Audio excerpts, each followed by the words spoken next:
Close your eyes for a moment. Try to remember the exact sound of a heavy, sliding wooden door opening, or the sharp, earthy smell of tatami mats on a warm summer afternoon. Life back then had a different rhythm, did it not? Today, we are going to travel back to a time when our hands were always busy, when our neighborhoods were filled with the sounds of street vendors, and when the simplest objects held a profound sense of magic. We are going to explore 20 incredible details of everyday life in 1960s Japan that most of the world has forgotten. And I promise you, when we reach the final memory, you will feel a familiar warmth in your chest, a beautiful reminder of the people who made our childhoods so incredibly special. Time flowed differently back then. We did not have screens in our pockets, demanding our attention every second of the day. Instead, we had the luxury of patience. We waited for our favorite television shows. We waited for the hot water to boil on the stove. And we waited by the window for a friend to walk down the street. Some people today might look back and think our lives were difficult or lacking in convenience. But they do not understand that what we lacked in technology, we made up for in genuine human connection. Every chore, every meal, and every errand was an opportunity to speak with a neighbor, to feel the texture of the physical world, and to be truly present. Our days were woven together by small, beautiful rituals that made life feel grounded, safe, and deeply meaningful.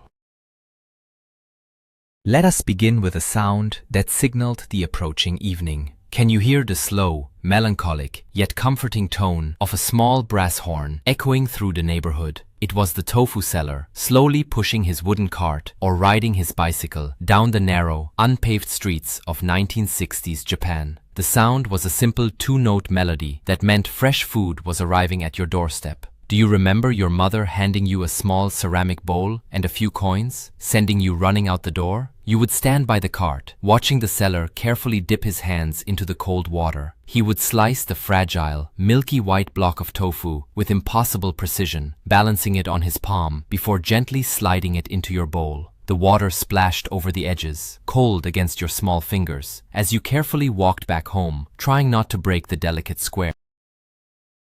The air smelled of evening dew and the faint smoke from neighboring kitchens starting their fires. This was not just a transaction at a supermarket. It was a daily interaction, a greeting, a brief conversation about the weather, and a ritual that connected the entire street. We did not just buy food back then. We welcomed it from the hands of our neighbors. Now think about the heavy, solid presence of the kurodenwa, the black rotary dial telephone. It was not just a device, it was a respected piece of furniture, usually sitting proudly in the hallway, often covered with an intricate, hand-crocheted lace doily to keep the dust off. Making a call was a deliberate, almost ceremonial act. You had to pick up the heavy handset, place your finger in the hole of the dial, pull it all the way around, and then wait. You could hear the mechanical ticking sound as the dial slowly spun back to its resting place. Tick, tick, tick, tick. Making a call meant you had to be brave, especially if you were calling a friend. You knew that their mother or father would likely answer the phone. You had to politely introduce yourself, bow, even though they could not see you, and formally ask if your friend was available. There was no caller identification, no ignoring messages. A ringing phone was an event that commanded the attention of the entire household. It taught us manners, patience, and the true weight of our words. The physical effort of dialing made every conversation feel earned and valuable.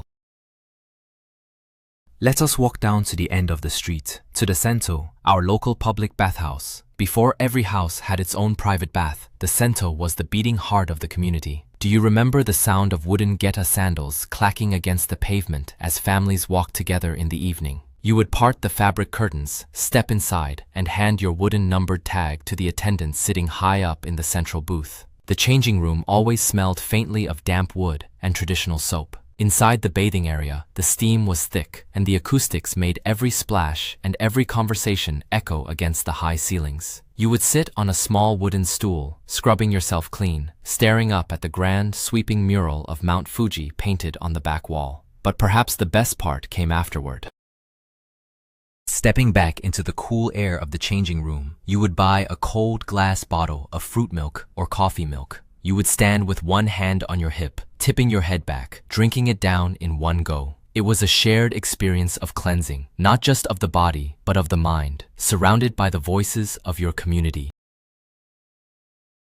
If you were a child in the 1960s, nothing made your heart race quite like the sharp, wooden clacking sound of the hyoshigi. It meant the Kamishibai man had arrived. The paper theater storyteller would park his bicycle in a vacant lot or a quiet alleyway. Attached to the back of his bicycle was a wooden box that served as his stage. Children would come running from all directions, clutching their precious coins. Before the show began, you would buy a cheap, sugary candy on a stick, which was his way of making a living. Once everyone was gathered, the wooden doors of the box would open, revealing the first beautifully hand-painted illustration. The storyteller was a master of suspense. He would change his voice for different characters, booming like a villain or whispering like a ghost. As the story progressed, he would quickly slide the wooden boards away to reveal the next scene.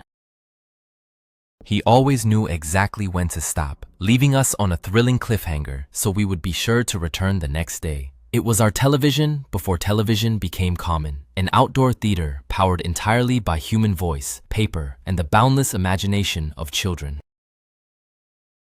Summer nights in Japan had a very specific, unforgettable scent. It was the smell of the katori senko, the mosquito coil. Do you remember the deep, earthy, slightly sharp aroma of burning pyrethrum drifting through the humid air? We would carefully separate the two interlocking green spirals, trying so hard not to snap the fragile incense. We would place it inside a ceramic holder, often shaped like a plump little pig with a handle on top. As the sun set and the cicadas began their deafening evening chorus, the coil would burn slowly, leaving a trail of delicate gray ash. We slept on futons laid out on the tatami mats, often under the protective netting of a kaya, a large green mosquito net suspended from the corners of the room. The windows were left wide open to catch the faint summer breeze. The glowing red ember of the mosquito coil was like a tiny, watchful star in the dark room. That smell was the essence of a Japanese summer, a fragrance that instantly brings back memories of sweating through pajamas, listening to the frogs in the distant rice paddies, and feeling perfectly, unconditionally safe. At the center of every home was the chabudai, the low wooden dining table. It was not just a piece of furniture, it was the anchor of family life. It usually had round or square edges, with 4 legs that could be folded underneath, so it could be pushed aside when it was time to unroll the futons for sleep. We did not sit on tall chairs. We sat on flat zabuton cushions directly on the tatami. There was a strict, unspoken hierarchy to where everyone sat, with the head of the family always taking the seat closest to the alcove. The chabudai brought us physically closer together. When you ate at a low table, you had to lean in. You shared the space intimately and your knees almost touched. Meals were simple but profoundly satisfying. Steaming white rice, a small piece of grilled fish, pickled vegetables, and miso soup. If you had a disagreement with your siblings, it was impossible to hide it at the chabudai because you were looking directly into their eyes. It taught us to share, to communicate, and to appreciate the warmth of a family circle that was unbroken, grounded close to the earth. Let us recall the physical labor that went into preparing a simple meal. Long before you could buy small plastic packets of pre-shaved bonito flakes, making dashi broth required time and muscle. Do you remember the wooden shaving box with the sharp steel blade set into the top? The piece of dried skipjack tuna, the katsuobushi, looked and felt exactly like a piece of dark, petrified wood. It was often a child's chore to shave it before dinner. You had to grip the hard block firmly and push it rhythmically back and forth across the blade. The sound was a harsh, scraping noise, but the result was beautiful. Inside the wooden drawer below, delicate pinkish-brown ribbons of fish would gather. They were so thin, they seemed to dance and curl on their own when exposed to the air. The rich, smoky, deeply savory aroma would fill the entire kitchen. You would sneak a small pinch of the fresh shavings and let them melt on your tongue. It was a tactile, sensory ritual that connected us to the food we ate, reminding us that good flavor did not come from a factory, but from our own 2 hands. When winter arrived and the nights grew bitterly cold, the quiet streets were occasionally broken by the most comforting sound in the world. It was the charumera flute of the late-night ramen cart. The sound was a simple, slightly out-of-tune, descending melody played on a small wooden wind instrument. When you heard it, you could not help but feel a sudden pang of hunger. Sometimes, if you were lucky, your father would pull a heavy jacket over his pajamas, hand you some coins, and let you run out into the freezing night to flag down the cart. The vendor pulled his wooden stand by hand or attached it to a bicycle. A small lantern glowed warmly, casting long shadows on the pavement. You would stand there shivering, watching as he masterfully boiled the noodles and poured the rich, dark soy sauce broth into a ceramic bowl. Eating ramen standing up on the street, the steam rising up to warm your freezing face, was an experience of pure bliss. The salty, hot soup warmed you from the inside out, making the cold walk back to your house feel like a triumphant, secret adventure shared under the winter stars. Doing the laundry in the 1960s was a physical event that demanded the strength of your entire body. Before fully automatic washing machines existed, we had the early electric models featuring the infamous hand-cranked wringers. The machine was a large cylindrical tub where the clothes would agitate in soapy water. But the real work came afterward. Attached to the top were two heavy rubber rollers with a metal crank on the side. You had to manually feed each heavy, soaking wet piece of clothing into the rollers while turning the handle with all your might. The water would squeeze out and splash back into the tub. It was a dangerous task for little fingers, and mothers always warned us to keep our hands away. After wringing, the clothes were incredibly stiff and flat, smelling strongly of heavy powder detergent. We would then carry the heavy baskets outside to hang the clothes on long bamboo poles under the sun. It was exhausting work, yet there was a deep, quiet satisfaction in looking at a line of clean, bright laundry blowing in the wind, knowing the hard work that went into every single piece.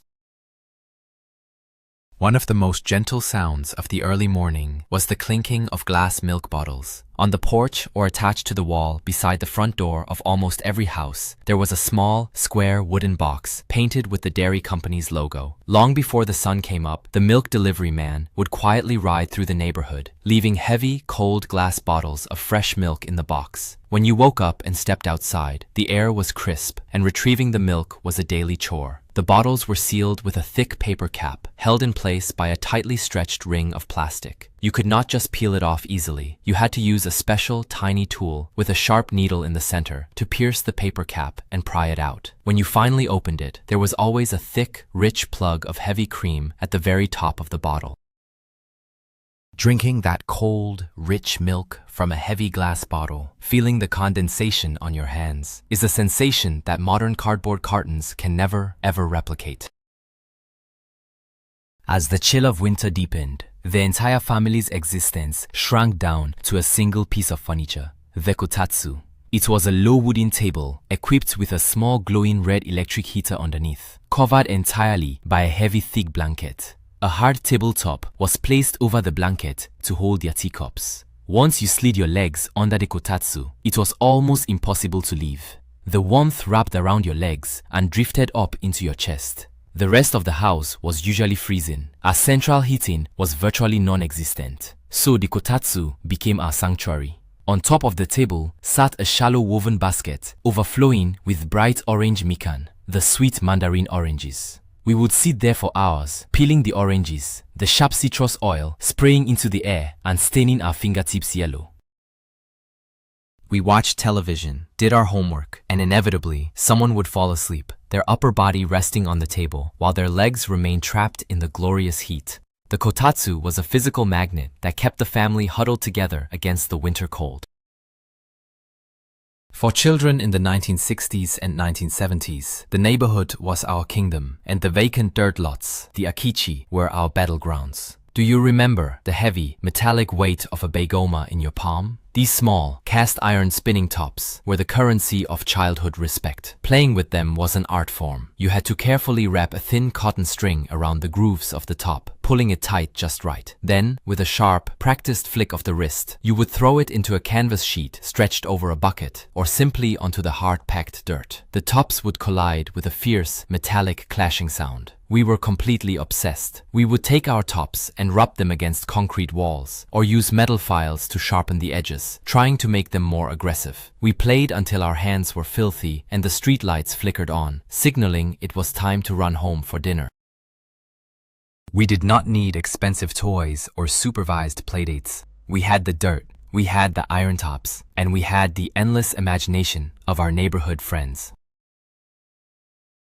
There was a time when wrapping an object was considered an act of deep respect, both for the object itself and for the person receiving it. The furoshiki was a simple square piece of beautiful fabric, yet it was the most versatile tool in a Japanese household. We did not use disposable plastic bags. When a mother made a bento lunchbox for her husband or child, she would place it in the center of a furoshiki and fold the corners with practiced elegance, tying a secure, beautiful knot at the top to create a carrying handle. We used larger cloths to wrap gifts, carefully choosing the pattern and color to match the season or the occasion. The tactile sensation of tying the fabric, the slight resistance of the cotton or silk as you pulled the knot tight, was a daily ritual. When you received a wrapped item, you untied it gently, folding the cloth to be used again and again.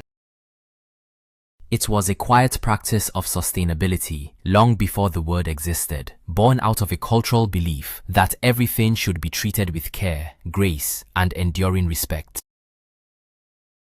Let us step back into the Showa-era kitchen. Among the dark wooden cabinets and the cast iron pots, there was always a burst of incredible, vibrant color. The electronic rice cookers and the tall thermos pots of the 1970s were decorated with massive, bright, psychedelic floral patterns. Huge, red, orange, and yellow daisies wrapped around the white metal appliances. After the austerity of the post-war years, these colorful appliances were a symbol of modernization, optimism, and joy in the home. You would wash the rice meticulously, measuring the water with the knuckles of your fingers, and press down the heavy plastic lever. Then, you waited for that loud, satisfying mechanical click that announced the rice was perfectly cooked. The sweet, starchy scent of steamed white rice would fill the kitchen as you lifted the heavy lid.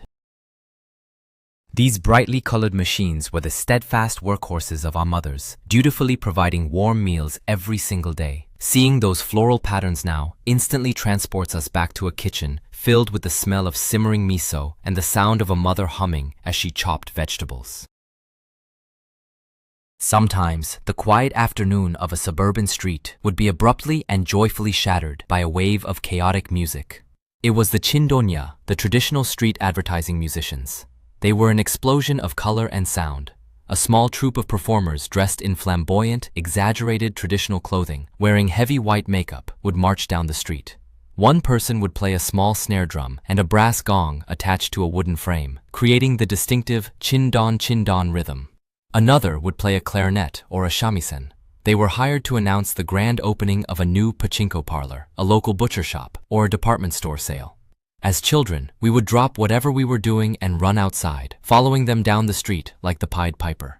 They handed out paper flyers and candies, bringing a sense of carnival and festivity to a completely ordinary Tuesday. It was raw, live, unamplified human energy, a form of advertising that sought to entertain and bring smiles rather than simply demanding your money. Traveling by train was a vastly different sensory experience. Long before the era of plastic smart cards and electronic gates, there was the mesmerizing rhythm of the ticket punches at the station. You would buy a small, thick rectangular ticket made of stiff cardboard. As you approached the entrance gate, a station attendant stood inside a small booth, holding a heavy metal ticket puncher. During the morning rush hour, their hands moved with impossible, superhuman speed. They would punch a tiny hole in each passenger's ticket as they walked by, creating a constant, rhythmic clicking sound that echoed through the station. Click, click, click, click. The shape of the hole was different depending on the station, serving as a physical proof of your journey. By the end of the day, the floor inside the attendant's booth would be completely covered in a thick layer of tiny paper confetti. The feeling of handing over that thick cardboard ticket and hearing the crisp snap of the metal jaws cutting through it made every single train ride feel like a tangible, documented adventure. The television set in the 1960s was not a flat piece of glass hung on a wall. It was a substantial piece of wooden furniture, often with 4 legs, that commanded the living room. The most luxurious models had sliding wooden doors or curtains that covered the heavy glass screen when it was not in use. Turning it on was an exercise in patience. You would twist the heavy plastic knob, hear a loud click, and then wait as the internal vacuum tubes slowly warmed up. Slowly, a glowing white dot would appear in the center of the screen, expanding into a blurry black and white picture. In the early days, not every household had one. If your family was the first to buy a television, especially around the 1964 Tokyo events, your living room became the neighborhood theater. People would crowd together, sitting on the tatami mats, to watch professional wrestling matches featuring legends like Rikidozan. We did not watch television alone in our bedrooms. It was a communal event, bringing neighbors together to cheer, gasp, and marvel at the moving pictures in the wooden box.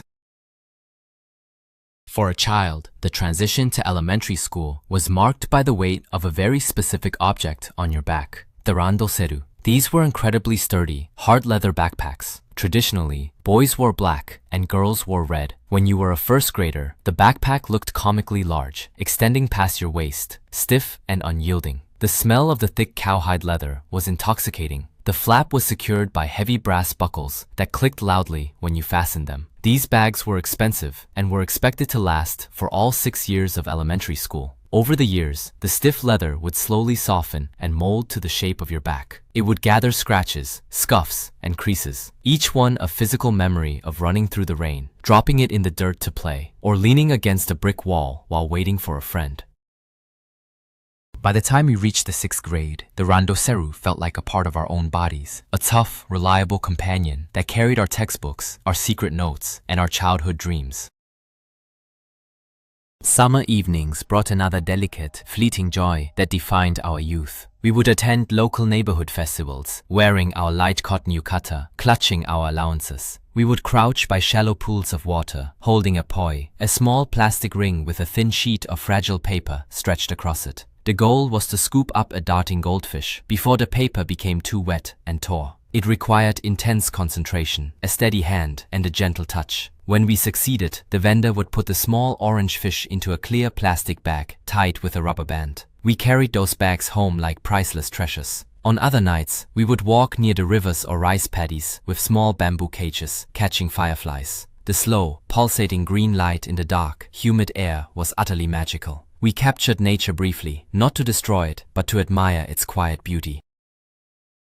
We understood that the paper would tear, that the firefly would fade, and that the summer would end.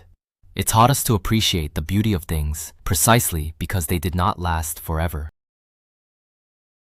The most important detail of everyday life in Showa-era Japan was not an object at all. It was the tonarigumi, the deep, unbreakable fabric of the neighborhood community. Back then, front doors were rarely locked during the day. If a mother was cooking and realized she was out of soy sauce, she would simply walk over to the house next door, slide the wooden door open, and call out a greeting. The neighbor would gladly lend her a cup. If a family harvested too many vegetables from their garden, they would leave a basket on your porch. We children were raised by the entire street. If we misbehaved, a neighbor's mother had full authority to scold us, and if we scraped our knees, she would be the first to bandage us up. There was no isolation, no hiding behind high fences. We shared our resources, our time, and our lives.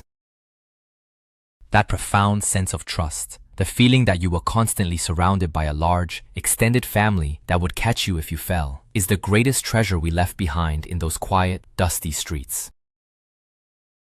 When we look back at the heavy black telephones, the smoking mosquito coils, and the clinking glass milk bottles, we realize something profound. We are not just missing the objects themselves, we are mourning the way those objects made us feel. We miss the deliberate slowness of life, the physical touch required to do simple tasks, and most importantly, the deep, warm connection we shared with everyone around us. The world has moved on, becoming faster and more convenient, but the golden memories of our youth in Showa-era Japan remain safely tucked away in our hearts, untouched by time. If this journey brought back a fond memory or a gentle smile, please subscribe to the channel and leave a like on this video. It helps us continue to preserve these beautiful histories. Now, I want to hear from you.